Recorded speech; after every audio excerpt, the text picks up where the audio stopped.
దేవునికి మహిమ కలుగునుగాక. ప్రభుయేసు నామములో మీకు నా హృదయపూర్వకమైన వందనాలు, శుభాలు.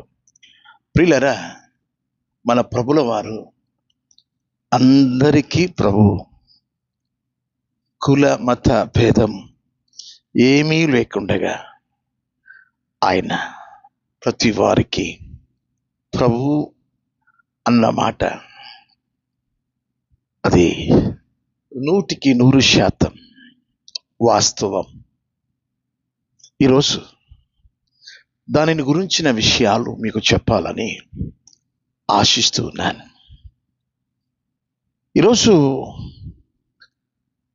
అన్యులు ధన్యులు అనే టాపిక్ మీద కొర్నేలి జీవిత చరిత్రలో కొన్ని మాత్రమే మీకు చెప్పాలని ఆశిస్తున్నాను.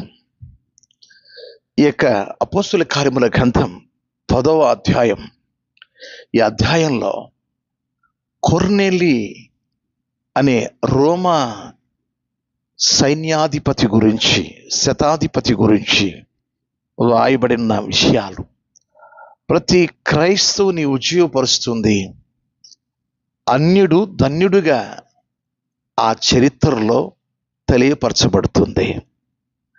ఆసక్తి కలిగిన విషయాలను మనము నేర్చుకుందాం. ఆత్మ సంబంధమైన విషయాలను మనం తెలుసుకుందాం. ప్రియులారా, కొర్నేలి గురించిన విషయాలు మొదటిగా ఈ 10వ అధ్యాయంలో మీకు ఒక 10 విషయాలతో ఆయనను మీకు పరిచయం చేస్తున్నాను. ఆయన గురించి ఏమని రాయబడి ఉంది అంటే, 1 భక్తిపరుడు. 2 కొర్నేలి దేవుని యందు భయభక్తులు గలవాడు. 3 ప్రజలకు బహు దాన ధర్మములు చేసేటివాడు.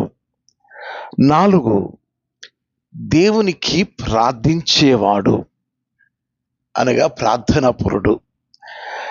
5వది నీతిమంతుడు. 6 దేవునికి భయపడువాడు. 7 యూదుల చేత మంచి పేరు పొందినవాడు. 8 ఆయన శతాధిపతి, అనగా 100 మంది సైనికులకు అధికారి.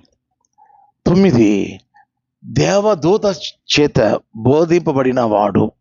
10 అపోస్తలుడైన పేతురు గారి ద్వారా కొర్నేలి రక్షణ పొందినవాడు. ఈ 10 విషయాలు ఆ అపోస్తల కార్యముల గ్రంథం 10వ అధ్యాయంలోనే మీరు చదువుకుంటే మీకు కనబడతాయి. ఇది ఆయనను గురించిన సంక్షిప్తమైన విషయాలు. అయితే ఇక్కడ మనం చరిత్రలో మనం చదివినప్పుడు సరిగ్గా ఒక రోజున పగటి కాలమందు 3 గంటల ప్రాంతంలో దేవుని యొక్క దూత ప్రత్యక్షమై అపోస్తలుడైన పేతురు గారి ద్వారా బోధింపబడవలసిన విషయాలు ఎన్నో ఉన్నాయి.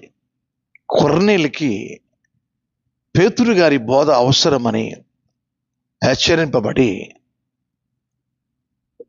తన దగ్గర ఉన్న 3 సైనికులను పిలిపించుకొని బోధించుకోమని దేవుని దూత దేవుని దగ్గర నుంచి ప్రత్యక్షమై ఆ విషయాల చేత బోధింపబడ్డాడు ఒక రోజున. నేను మీకు ఏం చెప్తున్నానంటే, దాన ధర్మాలు ఇవి రక్షణలోనికి నడిపించవు. చాలామంది దాన ధర్మాలు చేస్తే చాలు, పుణ్యం వస్తుంది, దేవుని దగ్గరికి వెళ్తాం అనుకుంటారు. కాదు. తర్వాత నేను చాలా మంచి భక్తిపరుడిని అనుకుంటారు. దేవుని యందు భయభక్తులు నీతిమంతుడు, ఇవన్నీ మంచి మంచి విషయాలు ఆయన గురించి రాయబడ్డాయి. కానీ ఆయన జీవితంలో కొదువను దేవుడు చూసి దేవదూత చేత చెప్పించినాడు. పేతురు గారి చేత నీవు బోధింపబడాలి. ఈరోజు ప్రియ దేవుని పిల్లరా, సువార్త లేక రక్షణలోనికి రావడం,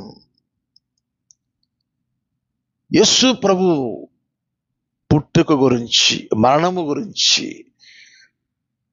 పునరుద్ధానమును గురించి, ఆగమనమును గురించి, ఆయన గురించి చెప్పబడుచున్న సువార్త ఆయనకి కొదువుగా ఉంది. సువార్త లేకుండానే ఈయన భక్తిపరుడుగా భక్తి చేస్తున్నాడు, కానీ రక్షణలోనికి రాలేదు. ఈరోజు చాలామంది కూడా దాన ధర్మాలు చేస్తారు, భక్తి చేస్తారు, ప్రార్థనలు చేస్తారు, నీతిగా ఉంటారు, కానీ అవన్నీ క్రియలు.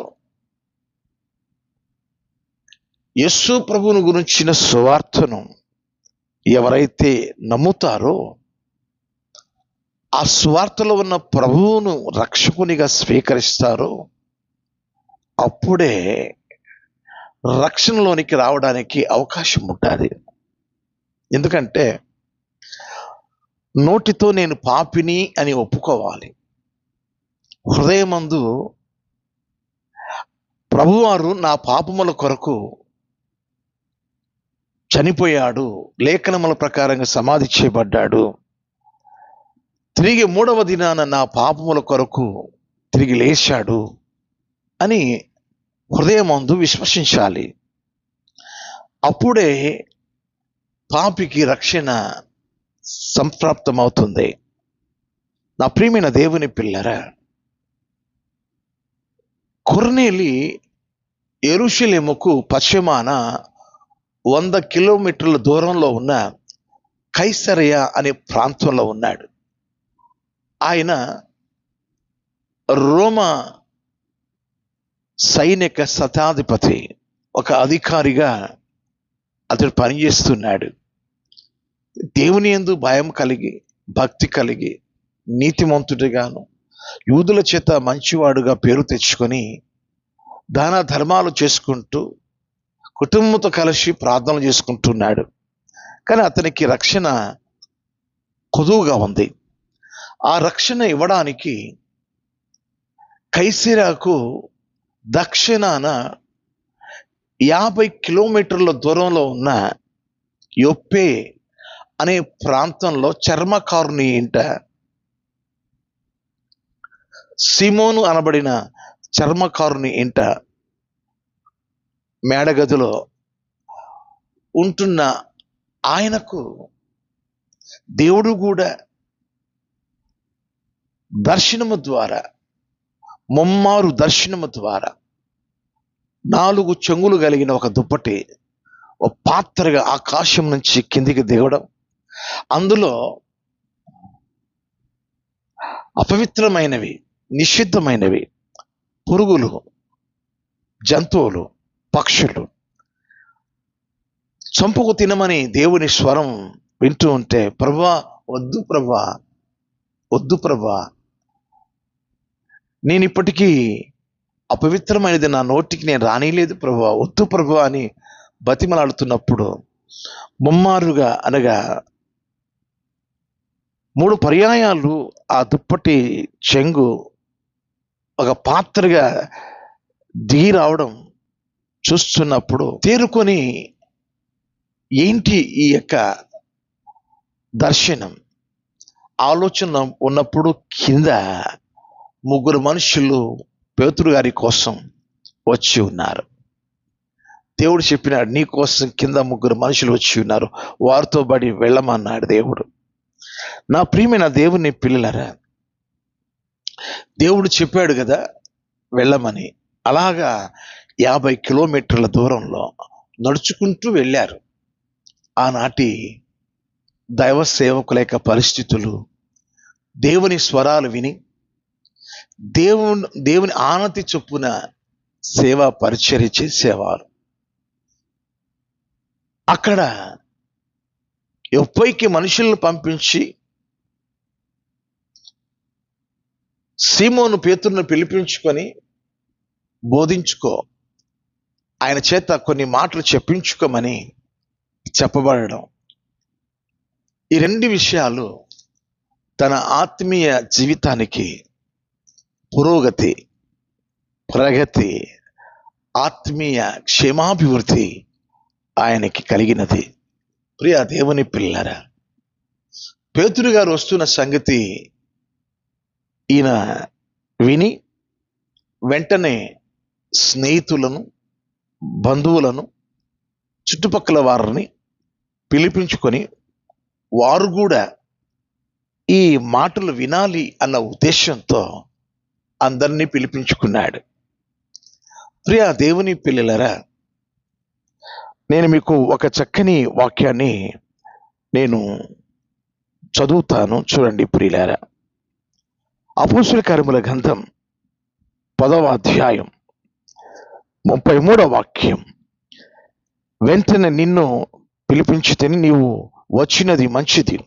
ప్రభువు నీకు ఆజ్ఞాపించినవన్నీ వినుటకై ఇప్పుడు మేమందరము దేవుని ఎదుట ఇక్కడ కూడి ఉన్నామని చెప్పాను. నువ్వు రావడం చాలా మంచిది, నీవు వచ్చుట మంచిది. ప్రభు ఏ ఏ విషయాలు చెప్పమని మీకు తెలియపరిస్తే వాటిని అన్నిటిని వినడానికి మేము సిద్ధంగా ఉన్నాం.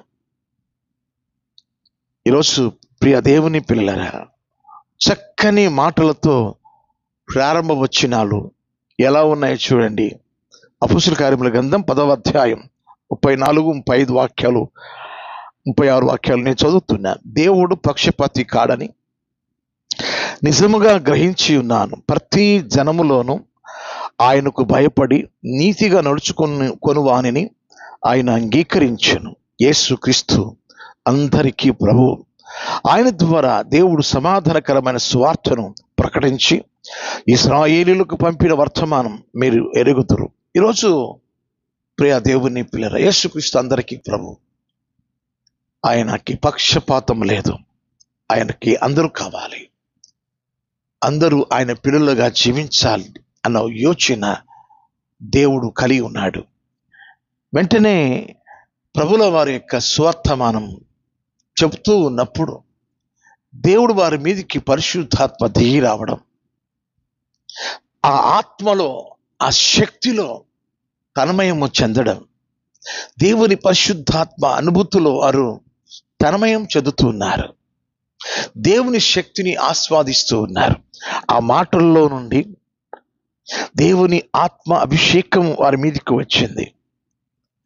ఈరోజు ప్రియ దేవుని పిల్లరా, ఇతడు ఒక అన్యుడు, కానీ ఏ రీతిగా ధన్యుడుగా మారుతున్నాడో చాలా ఆశ్చర్యం అనిపిస్తుంది, చాలా ఆశ్చర్యం అనిపిస్తుంది.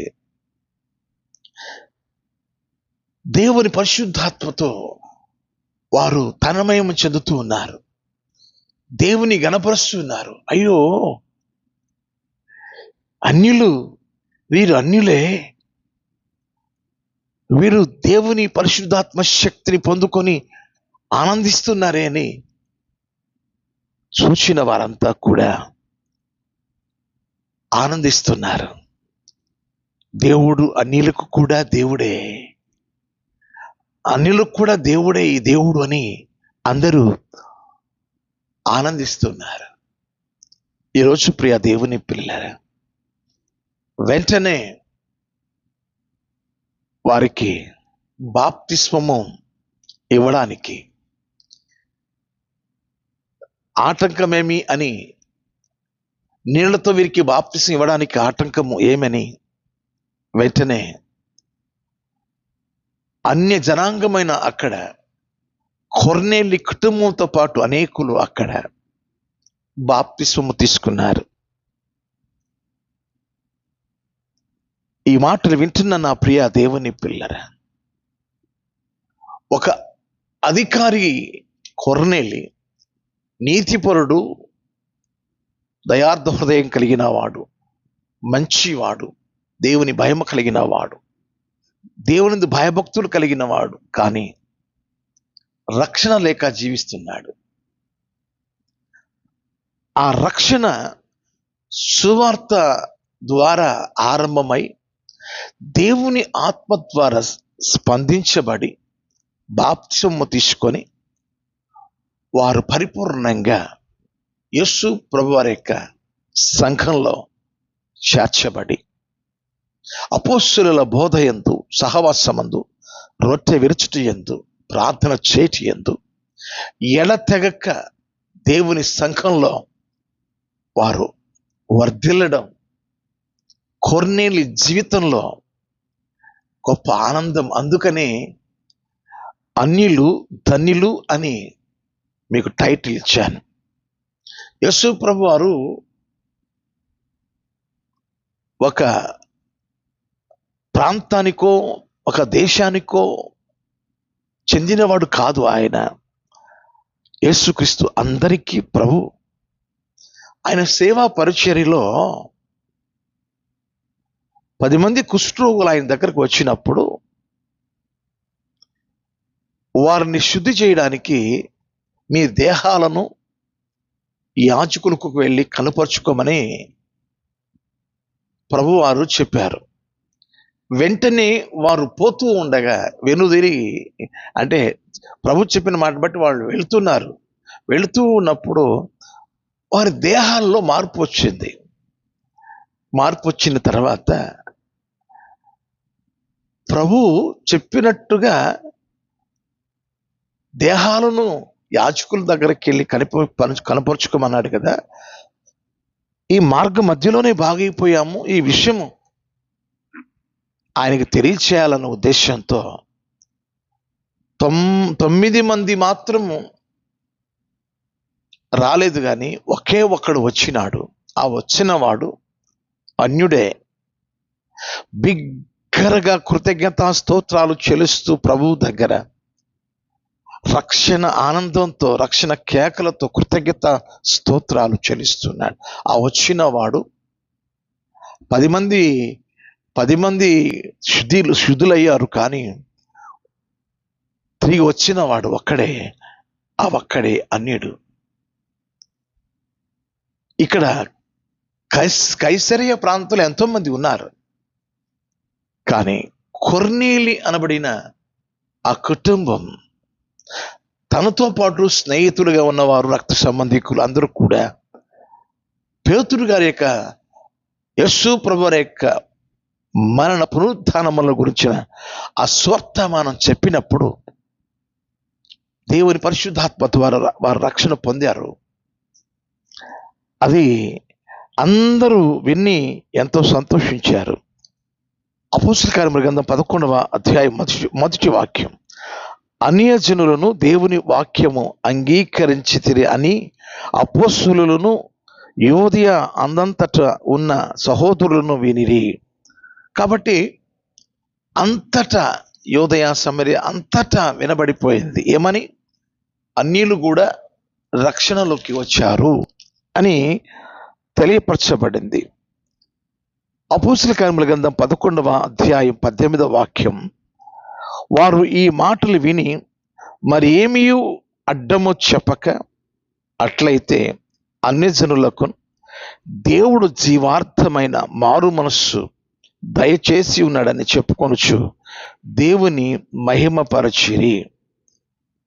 కొంతకాలం కొర్నేలి గారి యొక్క ఇంటిలో మరి పేతురు గారు ఉండి వారిని ఇంకా ఆత్మీయతలో బలపరిచి వారి ద్వారా అనేకులు రక్షణలోనికి రావడం జరిగింది.